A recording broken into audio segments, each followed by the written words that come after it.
G'day, hi, and welcome. All right, I think this will probably be the final video of today.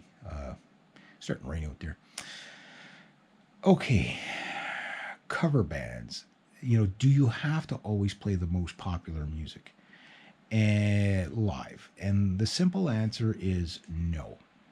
For years, especially when I was first starting out in bands way back in the 1980s, when I was just a young lad, we had this idea that you could only play like anything that was on the top 40 or people wouldn't listen to you whatsoever, right? So you never brought out a song that nobody ever heard, right? Because, the fear was if you played a song that people didn't know, they would just get up and walk out of the place. Like when you're young, you kind of think funny things like that, but it doesn't work out like that. And then I started noticing, like, I'd go to places and I'd see people play live and play songs I'd never heard before. And I was always blown away by not the song, but how well they played it. And it's like, oh, wow, I've never heard that song before, but boy, do they ever. That was really well done. Like the musicianship was just phenomenal. And I think more people relate to that. And something that I found that was odd when I played songs that people never heard before, sometimes they stop and listen to the song. You know what I mean? Because they're just like, oh, I don't know the song, but they're listening to it because they want to hear the story. They want to hear whatever it is you're doing, right? And it's a weird thing because you get the audience. The best compliment you can get from an audience is if the audience is dead quiet. It means they're paying attention to you. Unless you really, really, really suck and they're just like cringing. You know what I mean? But usually they'll be talking or something like that. But when the audience, you start playing and you can hear them talking and stuff like that a bit, and all of a sudden they're no longer talking; they're just paying attention to you. That means you're doing the right thing. Now, sometimes if it's livelier music, they'll be hooting and hollering along with you, but other times it's just especially with the acoustic stuff, people tend to get really quiet and get really dialed into the performance. And like I covered in the last video, like put on a show, like engage with the audience. You don't have to have a big show to have a big show. You really don't.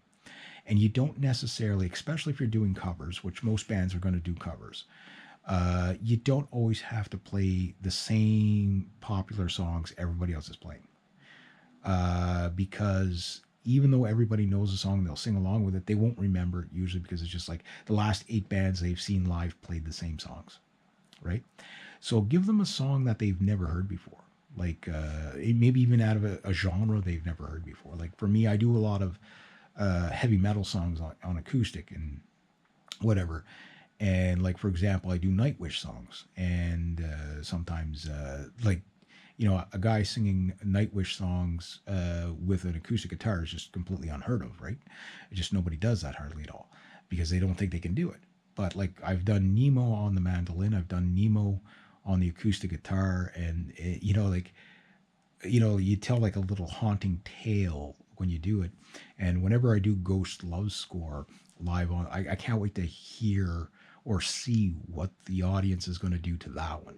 They're going to be blown away by that one because it's going to be such a freaky song for them. They're just going to be like, whoa, this is a crazy song. And, and they've never heard it before. You know what I mean?